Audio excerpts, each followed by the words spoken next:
और मैं जो इस नतीजे पे पहुंचा हूं कि उनकी जो इन्वेस्टमेंट ग्रो भी करती है या वो ज़्यादा पैसा भी कमाते हैं, वो सिर्फ सब्र की वजह से ही कमाते हैं। बल्कि वॉरेन बफेट की मिसाल तो हमारे सामने है। उसका असूल है कि पैसा खोना नहीं चाहिए, लिहाजा इसका मतलब है कि सेफेस्ट असासों में इन्वेस्ट करें ताकि आपका रिस्क मिनिमम हो। मैंने जिन लोगों को मैं जानता हूँ, अगर उन्होंने कोई इन्वेस्टमेंट कर रखी है तो उन्होंने 15 साल 20 साल हो गए इन्वेस्टमेंट की हुई है और वो बेचते नहीं है, यानी वो भूल ही गए हैं कि उनके पास इन्वेस्टमेंट है।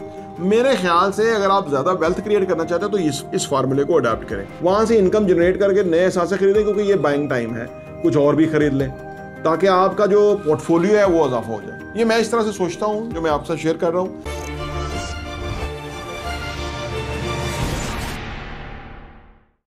बिस्मिल्लाहिर्रहमानिर्रहीम, अस्सलाम वालेकुम रहमतुल्लाहि व बरकातुहू। मेरा नाम अहमद अकील है, आप देख रहे हैं प्रॉपर्टी टीवी। काफ़ी सारे लोगों ने रब्ता किया कि उनके पास प्लॉट है, प्रॉपर्टी है, वो लिक्विडेट नहीं हो रही, 2-3 सालों से उन्होंने होल्ड की हुई है, कितना वेट करें, बेचें, लॉस करें क्या ना करें।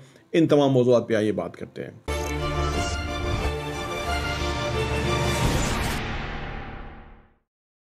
Welcome back.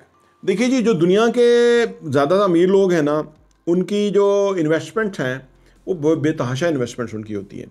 और मैं जो इस नतीजे पे पहुंचा हूं कि उनकी जो इन्वेस्टमेंट ग्रो भी करती है या वो ज़्यादा पैसा भी कमाते हैं, वो सिर्फ सब्र की वजह से ही कमाते हैं।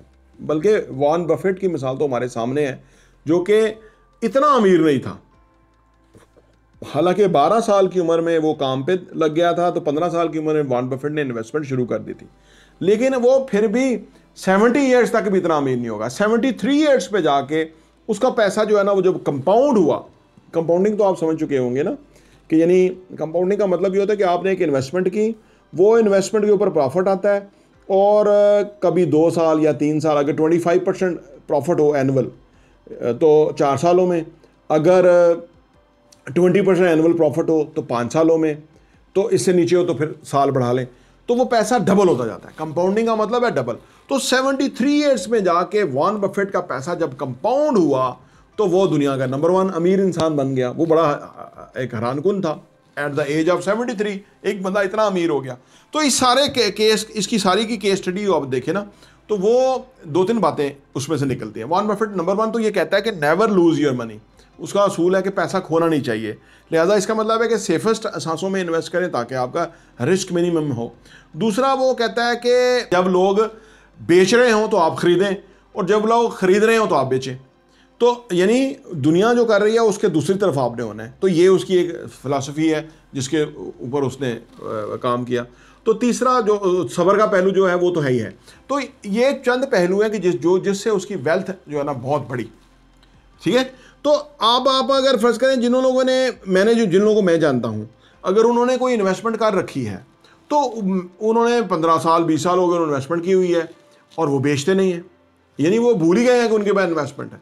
मेरे ख्याल से अगर आप ज़्यादा वेल्थ क्रिएट करना चाहते हो तो इस फार्मूले को अडॉप्ट करें, यानी जो आपके पास है उसको बजाय कि उसको सोचते रहें कि ये कब बढ़ेगा तो मैं बेचूंगा तो मैं प्रॉफिट कमाऊंगा, आप फर्दर कमाने की तरफ तवज्जो दें और उसको थोड़ा लॉन्ग टर्म पर छोड़ दें कि भाई अगले 1 साल 2 साल के बाद देखते हैं क्या सूरत हाल है, यानी 2025 में फैसला करेंगे कि क्या करना है। अब आप टेंशन से आज़ाद हो गए, यानी 2 साल, अब आप 24 महीने आप बिल्कुल वरी नहीं है आपकी, क्योंकि आपने 25 का सामने रख दिया या 26 का रख दिया। फर्ज करें आज हम 24 में हैं, तो 26 का आपने कहा 26 को फैसला करेंगे, 2026 में फैसला करेंगे, और तब तक देखते हैं।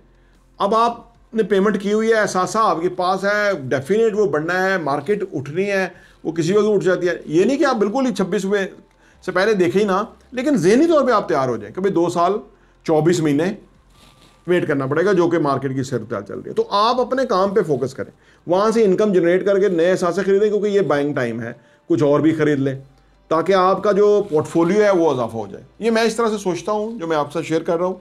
इससे आपकी जो इमीडिएट प्रॉफिट टेकिंग की जो एक है ना, एक अंदर पैदा हो गई है एक सोच, उससे छुटकारा मिल जाएगा। और एक जो आपके ऊपर एक थ्रेट सा पैदा हो गया कि यार ये तो फ़ायदा नहीं हो रहा, ये तो फ़ायदा नहीं हो रहा, वो फ़ायदा होगा, लेकिन ये उस साइकिल में हम आए हुए हैं कि कीमतें नीचे लेवल पे आए हैं। ये जब ऊपर होंगी तो फिर आपकी सोच है ये पूरी कसरें निकल जाएंगी।